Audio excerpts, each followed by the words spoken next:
I've always wanted to look good in the eyes of other people. He really was quite perfect. I was competitive, I wanted to succeed, and I was all in. He wanted to be the junior Gordon Gekko. I made $80,000, $100,000, $150,000. Becomes like a drug. $6 million down to $4 million down to zero. You can lose 100% in one day and go totally out of business. I found a glitch in the system where I kept the whole 100%. I was never satisfied. I needed more.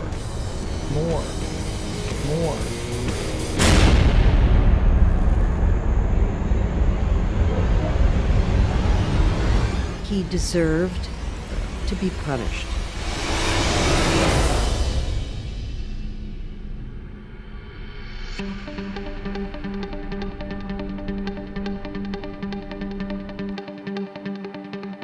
I grew up in Encino, California, which is a Jewish enclave about 20 minutes outside Los Angeles. I want to manage money when I graduate. My mom said, you know, Justin, we have a distinguished cousin who works at Goldman Sachs. She said, why don't you go watch what he does? I thought to myself, Justin could probably be very, very successful because he reminded me of my cousin. Justin was a high achiever, and he had a sweetness about him, yet he was very masculine. And so he appealed to a lot of people because of that.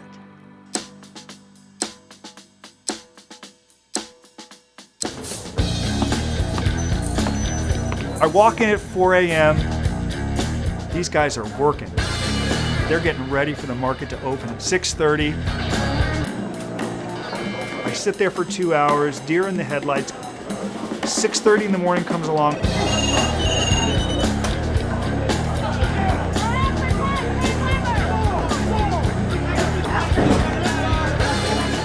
And I hear like a $20 million trade right when the market opens. And there was excitement in the room.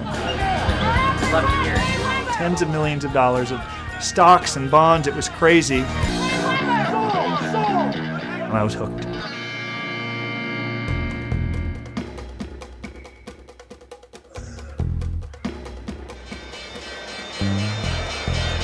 In the 1990s, we had deregulation. All of the banking rules were done away with.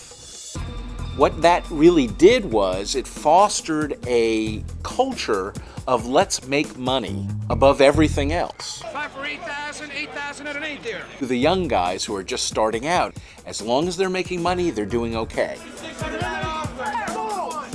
They'll keep their job, they'll get promoted, they'll be held in high esteem by those who are supervising them.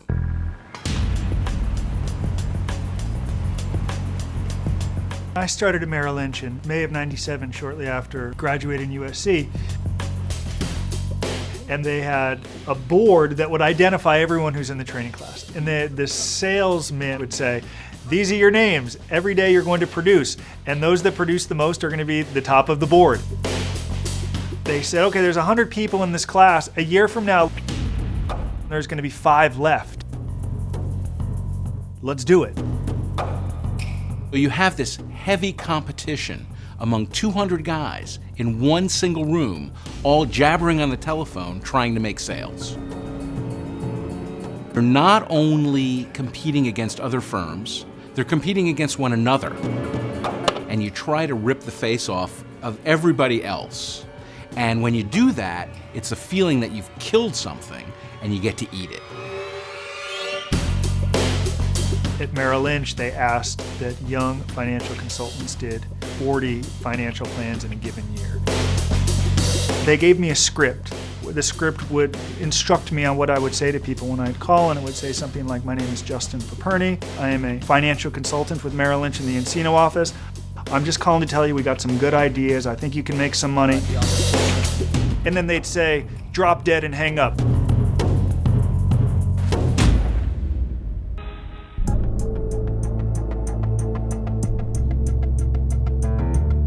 With about 10 days to go, I needed 3 more plans to get to 40. If I got to 40 of them, there was a $10,000 bonus waiting for me. And and there's nothing more that I could do. I have no more prospects or clients to see in order for me to get to 40 plans. It's just not going to happen.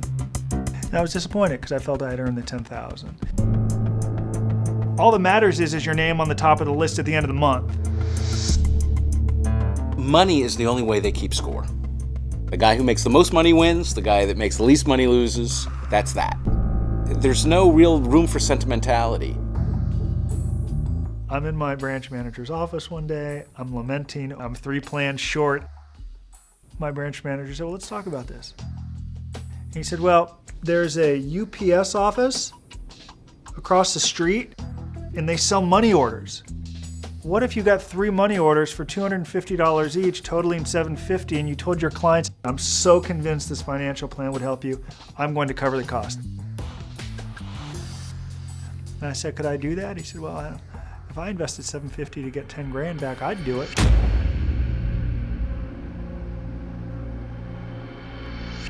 I knew that it was wrong, of course. But I convinced myself that if management told me that it must be okay, then it was okay.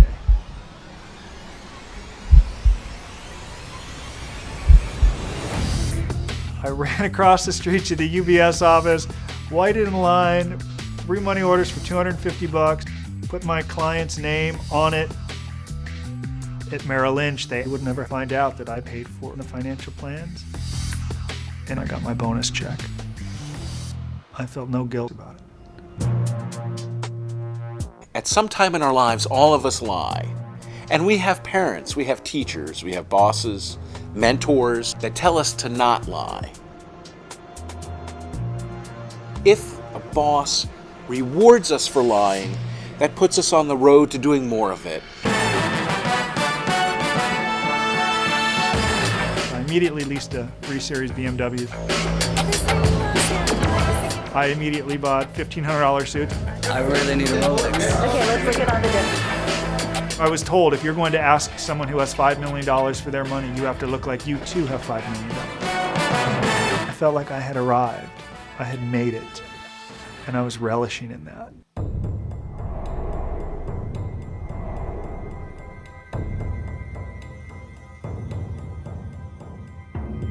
And Bear Stearns is a big trading firm with power and prestige, and it was a very big deal. And everybody told me it was a very big deal because I was only 25 years old. I made more money. I advanced. I was appreciated. I was looked at with a sense of, accomplishment, that this guy has made it. I like the recognition that came from being successful.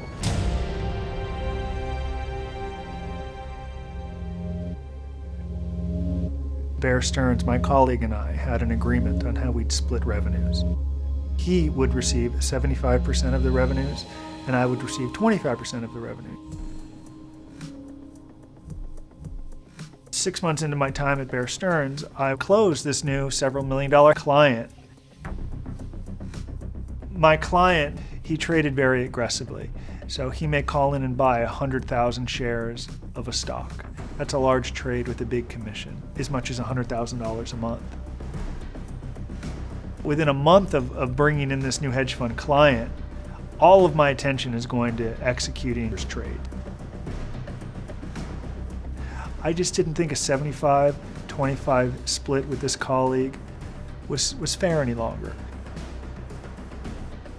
I'm entitled to more money.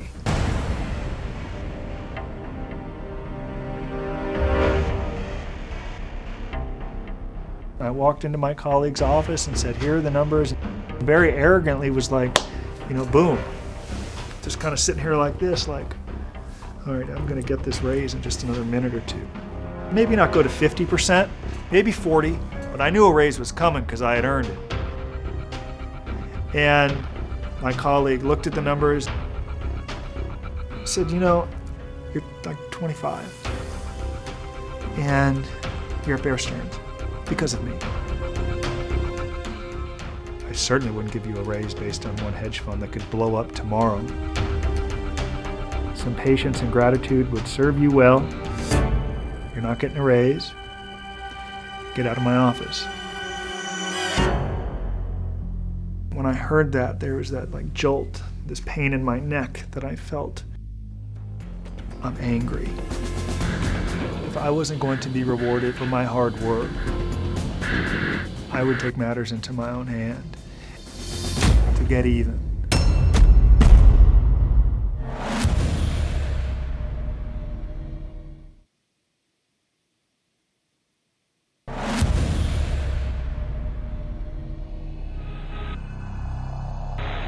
My colleague wouldn't give me the raise. So I sought an opportunity to get even.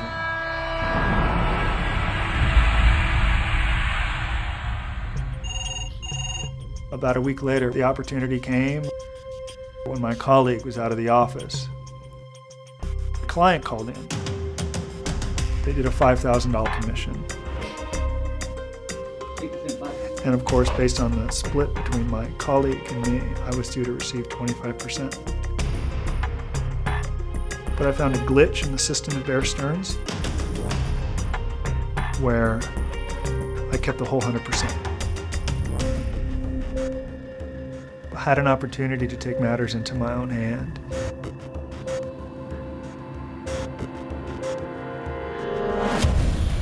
It was the only way that I knew to get even. Then a week later, he was out of the office. The client would call in and do a similar type trade. I'd keep the whole 100%. And again, and again. It wasn't greed. It was vengeance. Down the road, I grew worried that I would get caught. Worried that somehow, some way, a compliance manager would find out that I had been taking commissions that I hadn't earned. And I was open to any idea to get out of there.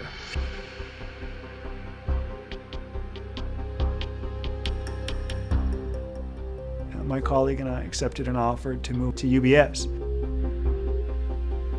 It was really wonderful for me. It ensured that the mistakes I had made at Bear would never be found out. I'd be starting anew. Secondly, there was a significant bonus that would come along with that. My colleague and I would split more than $1 million. But there's a lot of responsibility that comes with it. Certainly, UBS expected us to bring our book of business over, worth $140 million. When a bank recruits you from another bank, the bank wants you and the money that you bring with you because you're bringing your book of business with you. So if you can't bring them the money, they can't pay you the bonus. For 6 months into our time at UBS, my colleague and I had only brought over about half of our book of business. UBS wasn't happy. Then I start to see some colleagues getting let go. They weren't proving worthy of that huge bonus they had received. So I knew it was only a matter of time. If I don't get my numbers up ASAP, I'm going to be fired. For the first time in my life, I felt real pressure. You just can't create a $25 million account. How are we going to get there? And it consumed us day and night.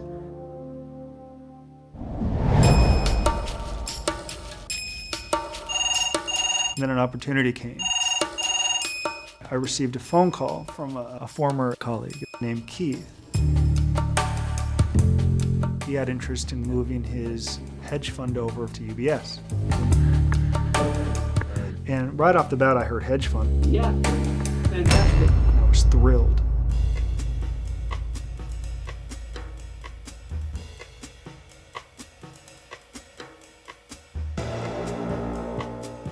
If you're a big hedge fund guy, perhaps you don't want to do the actual trading.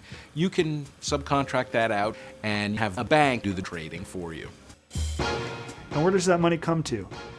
UBS. We're the custodian, we house it. And what does that lead to? Commissions. It's party time.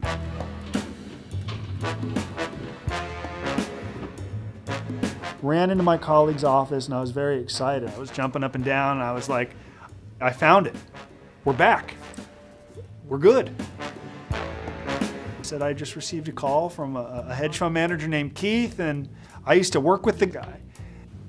And my colleague said, great. He said, anything I need to do? I said, no, but there is something you need to know. And I said, when we worked together, I'd hear some things that he'd say on the phone that were, well, let's just say that weren't totally right. In all of my years in working as a stockbroker, he was the most unethical broker I'd ever come across, which is saying a lot. But I didn't have a choice. I wanted to prove worthy of the bonus that UBS gave me. I didn't have an opportunity to get there until Keith called. It was a slam dunk, no-brainer, no question.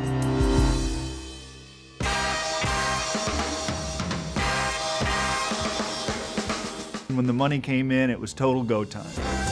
I would get a call that would say, buy 5,000 shares, sell 10,000 shares. My colleague and I were so thrilled at the production numbers, 50,000 the first month, 50,000 the next month, 100,000 the third month. The commissions are so significant because Keith was a heavy trader.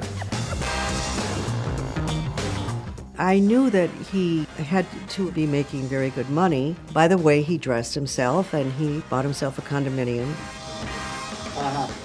It wasn't until really much later that I saw how much he was earning. I was astonished.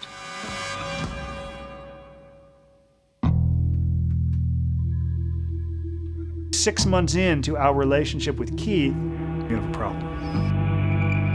Well, we're making money. However, Keith's investors, they were losing. Keith's hedge fund is a total disaster. $6 million down to $4 million, down to zero. My colleague and I were stunned at the pace of losses. We would ask one another, how is Keith raising so much money? He must be saying something dishonest that's allowing him to raise so much money, because no rational investor would turn money over to a hedge fund manager that had lost 100%. Early evening, I'm sitting at my desk, and my colleague and I received an email. I read it, looked over my colleague. He said, yes, I'm reading it too. This could bring it all crashing down.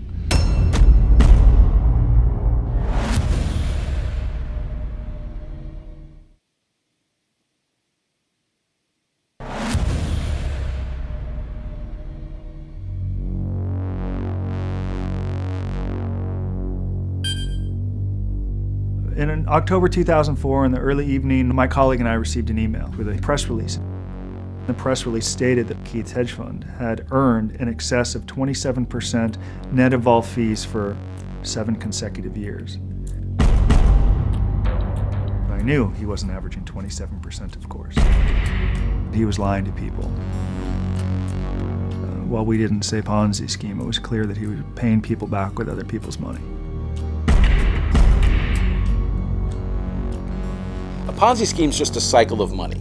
Investors put money in, some of it goes out to the folks that run the Ponzi scheme so they can continue conning other people. The new people come in, and the person who's perpetuating the Ponzi scheme can take the new money to pay off the old investors.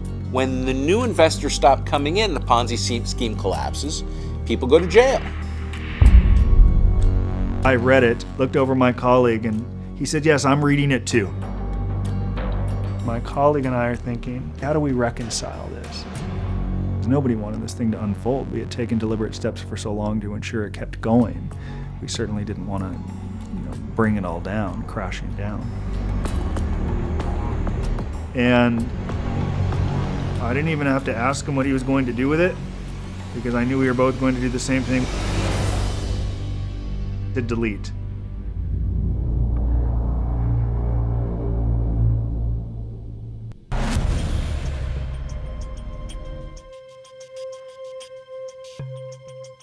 Several weeks later, I received a call from Keith, who asked me to attend a meeting with an elderly investor of his. I knew in attending this meeting that the 90-year-old investor was indeed a rabbi. This gentleman was a Polish immigrant who had survived the Holocaust. He was 93 years old, blind, and had done great works in his community for his entire life. The rabbi had turned $3 million over to my client Keith many years earlier. The reason that I would be at that meeting was to provide some comfort to this elderly investor about where his money is now housed. I sat down at that meeting knowing my client Keith's hedge fund had less than $1 million.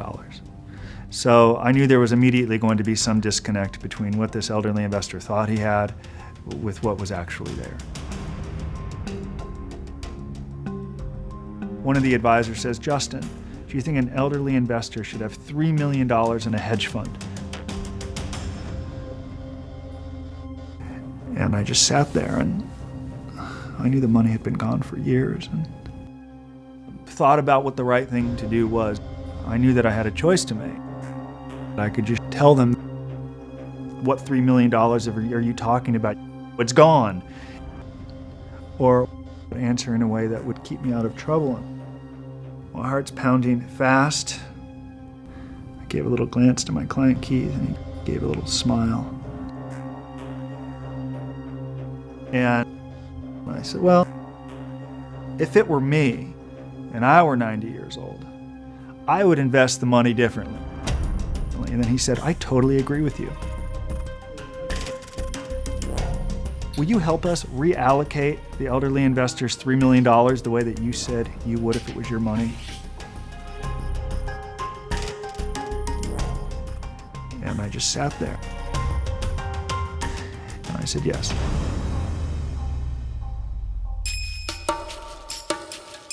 So I got up and I started to allocate money that did not exist. And Keith is kind of giving me a little smile.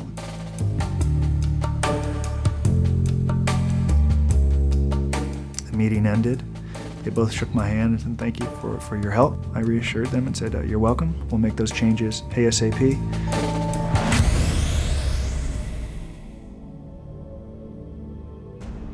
They leave, and I said, "What have you done, man? This is very bad." The rabbi, he still thinks he has $3 million. Keith begged me, "I will spend the rest of my life ensuring that my clients get their money back. I'm not a loser. Work with me. I need your help. The market will turn." I knew that it was wrong. Unethical, illegal, everything that you could imagine.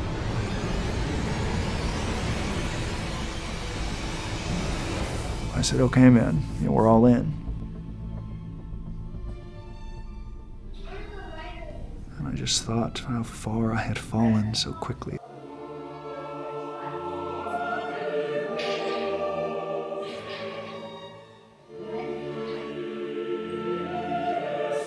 I suddenly think about the consequences of what I had done. Not because it was wrong, but because there would be fallout. The stress totally consumed me. Every time the phone would ring, I'd think, "Oh, who is it? It's my branch manager. They found out. They know. I'm gonna get fired. It's over." He didn't discuss any pressures with me that he might have been under because I don't think that he would have wanted me to worry. I should have delved a little more. I should have asked more questions. Perhaps if we had, things might have turned out differently.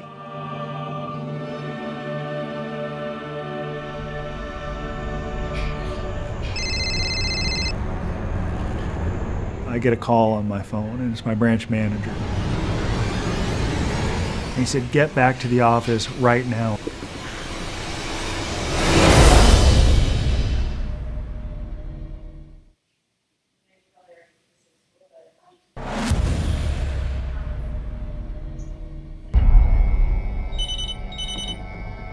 It's my branch manager.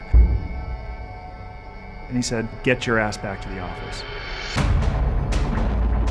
So I made that walk through the Century City Mall, across Avenue of the Stars.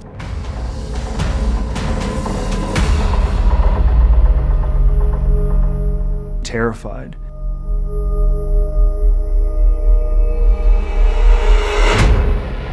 I walk in, there's a chair waiting for me. My branch manager pulled out a document and said, "Sign your name for me 8 times." I took a pen and I signed my name 8 times. And he looked up at a faxed letter and he looked at my signature compared to the signature that was on the piece of paper that he had me sign. And I said, "Well, what are we doing here? What's going on?" I said, "What have I signed?"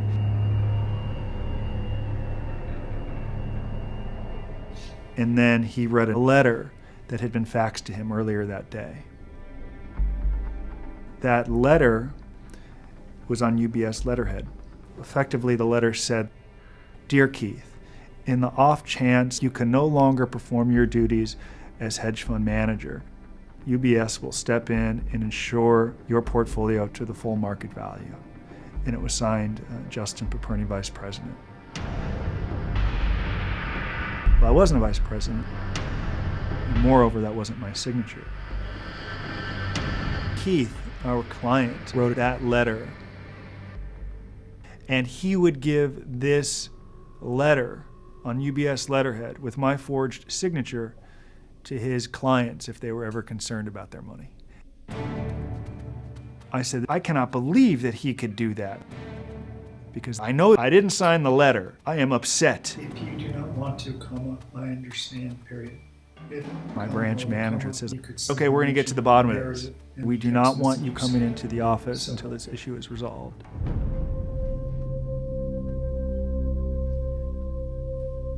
So I walk down the hallway, and of course everyone's looking at you. That's tough. A sense of taking pleasure in my pain. And I could feel it. It was palpable that people were happy that I was leaving, or they gave me the thumbs up, like, "It'll be okay, we'll keep in touch and I'll call you." There wasn't going to be any calling. A few days later, my colleague would call, and I'd say, "What's going on, man? I'm dying right now." And he'd say, "I think the Securities and Exchange Commission is involved." My heart dropped. And he'd say, "They're just looking at everything that ever transpired with Keith. Every document. Now, this is brutal." And now Keith is starting to call me. The Securities and Exchange Commission. We're going to talk to, the elderly investor who lost his money. What do you think he's going to tell him? And what do you think I should tell him when they ask me about your role at that meeting? I thought, how can I distance myself from this fraud? I'd say, well, tell him the truth, that I wasn't the one soliciting the investment, or that I wasn't the money manager that you were. I thought potentially we could still find a way to work our way out of it together. On the 28th of April, 2005, I heard 5 knocks on my front door. I walk over, turn the handle, open the door. I see 2 gentlemen there. And one of them says, "Hello, my name is Paul Bertrand. I work with the Federal Bureau Investigation Bureau." So I was shook. The FBI. We wanted to talk to him to figure out what exactly he knew and what his involvement was, and to see whether he would be willing to be honest with us. I knew the FBI was sending white-collar offenders to prison. I was more scared than ever. And I said, I think I should call my lawyer. And I called my civil lawyer and I said, "The FBI is in my home." He said, "Let me speak to them." He did. And we lined up a meeting several weeks later. I met with my lawyer for several times for several weeks leading up to that meeting, but I didn't provide him with information that would really help him defend me. A few weeks later, we sat down at this meeting with the FBI. In that meeting, I recall the FBI agent asking me if I remember a press release that talked about 27% average annual returns from Keith's hedge fund. At this point, I had already seen correspondence between Justin and Keith. And I just said, no, I don't remember a press release. He said, are you sure? I said, I do not remember a press release. I knew in my mind I had read the press release. I remember telling myself, how could they prove I read it? I deleted it.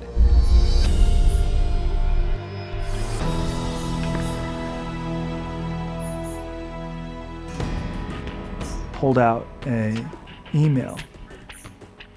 I had found an email between Justin and Keith, and in that he referenced the 27%. And in that email, I said to Keith, I enjoyed your press release talking about the 27% and the guaranteed return fund. We asked him again, are you sure you don't remember it?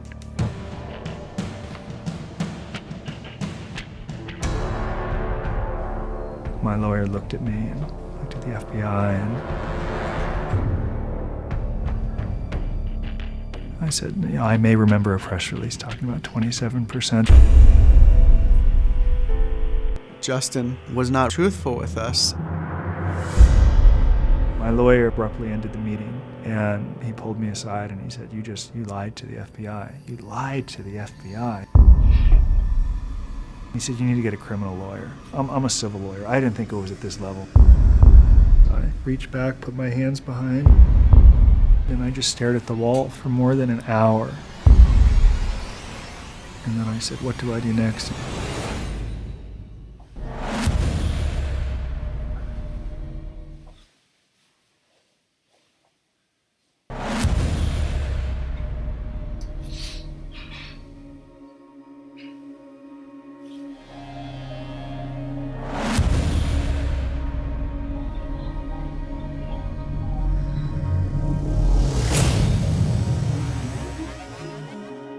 Justin had not been honest with the government. The best way out of that was to get Justin to admit what he'd done and agree to pay back some of the money. And then he explained to me how the justice system works, and that regardless of who created the fraud or who was swept into it, the justice system, you're treated better if you come clean and own it and cooperate first.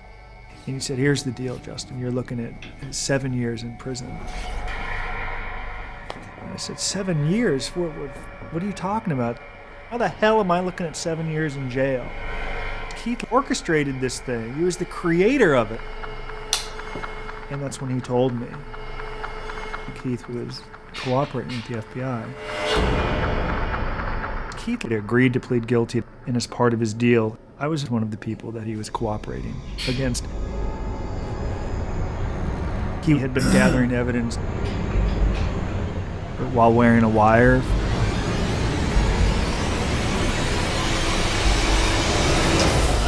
Whenever he called me, the FBI was listening. My lawyer said I had these two options. I could go to trial, I could take a plea deal, or I could still maneuver my way out of this by really reducing my culpability.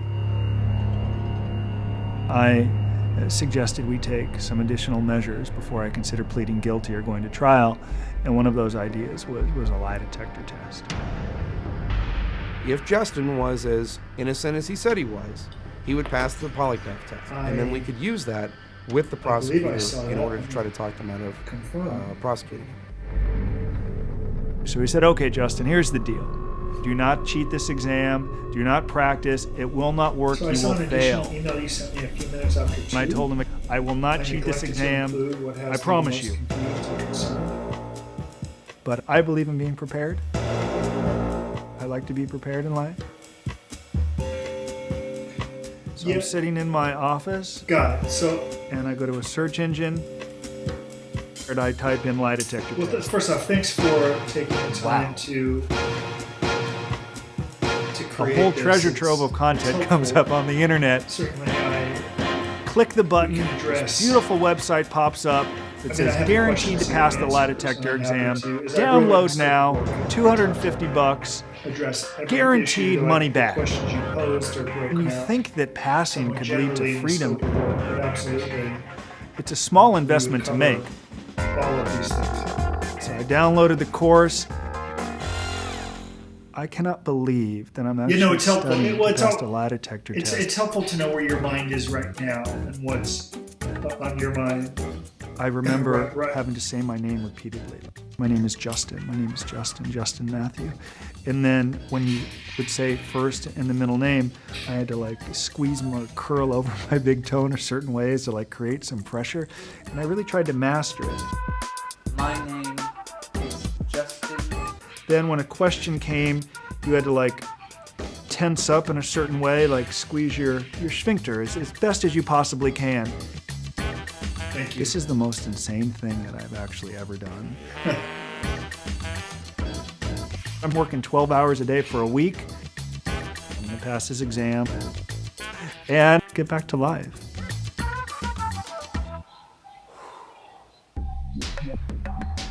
So a week later, walked into that San Francisco law office, totally confident, ready.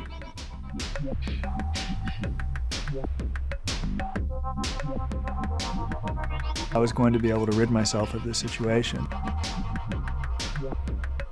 It's a former FBI agent that presided over the exam. He said, well, I'm now going to ask you a series of questions, and in my mind, all I'm thinking is how I'm supposed to respond when a certain question comes. But I had prepared so methodically that I was pretty convinced that I would pass the exam. A polygraph basically is just a machine that reads certain outputs from Excellent. your Well, I look body that are forward meant to to be involuntary. advancing our work There are people who regarding can the absolutely beat it.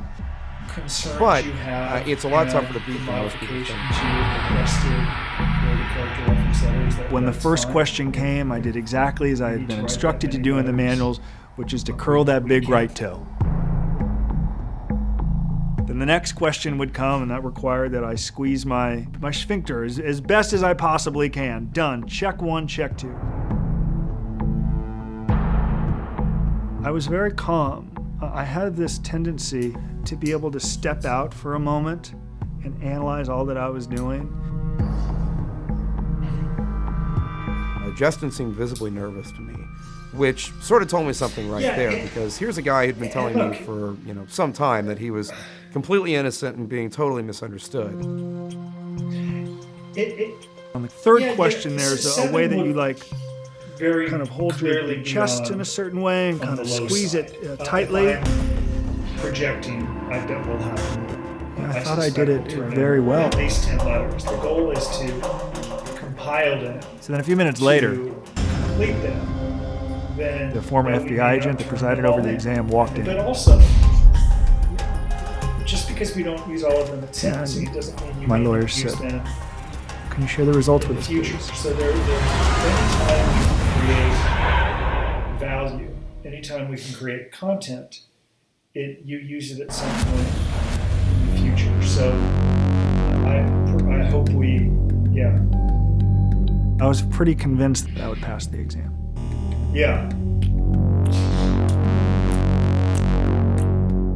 My lawyer said, Can you share the results with us, please?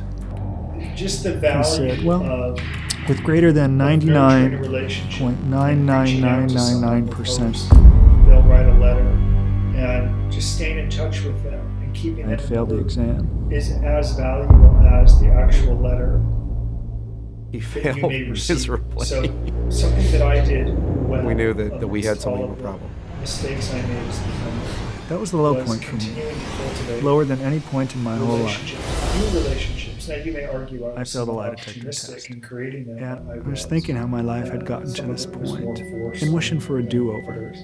But it doesn't change that I did it because I knew that it would help me. My lawyer told me your what only would really option help now you is to plead beyond the guilty people that you know, to giving thought to how what the you can government bring has new offered, people which into is your one network. count of conspiracy to commit And fraud. Creating new relationships because you're sentenced I was to facing people a potential prison term of up to 60 months in prison. of real value to you down the road. Have you read my letters?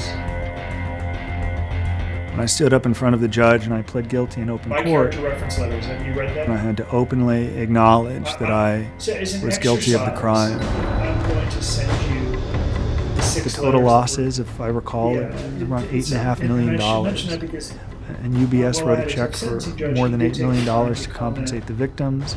on every letter. The rabbi And demanded that I receive the maximum That was term in impactful, and I prison. knew that we had made the right choice. But the letters were also very This rabbi, he says in front of the judge, they took my money, they took my money. I felt terrible. It's like, it's like a house of horrors. I think it would be a good exercise for you. The judge to said, I'm tired of make salesmen or notes. stockbrokers turning the other way for commissions, Questions, which then is what I did quite a bit of. nurturing your I would never have suspected in 1,000 years that he would be involved in something like this. Now, when you make ultimate He deserved to be it's a good punished. idea for you to stay clean. Not necessarily having to talk about your I had to case. recognize, irrespective of what anybody else did, I clearly crossed the line.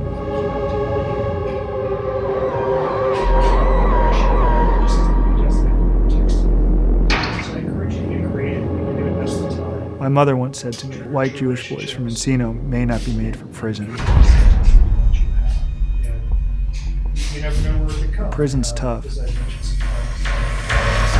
You're separated from family, you're told where you're going to sleep, what time you have to eat, you're counted several times a day.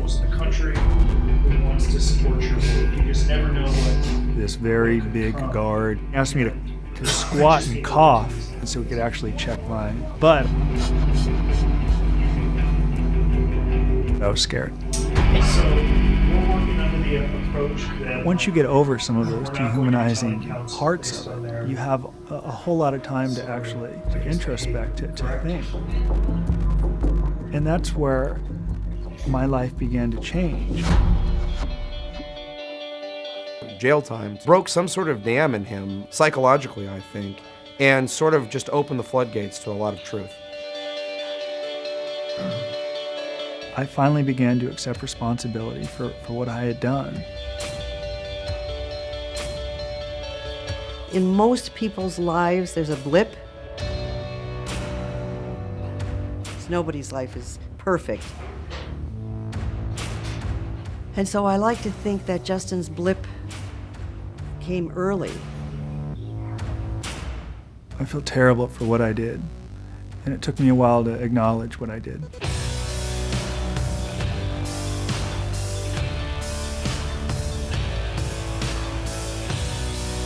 I hope through my work and the steps that I've taken since going to prison, people can see that I am truly remorseful, and I do it all differently if I could. I would say that the big difference between Justin and the other folks in his industry is he feels bad about what he did. I'm not sure that a lot of the bankers that I've come in contact with ever really feel regret about the bad things they do.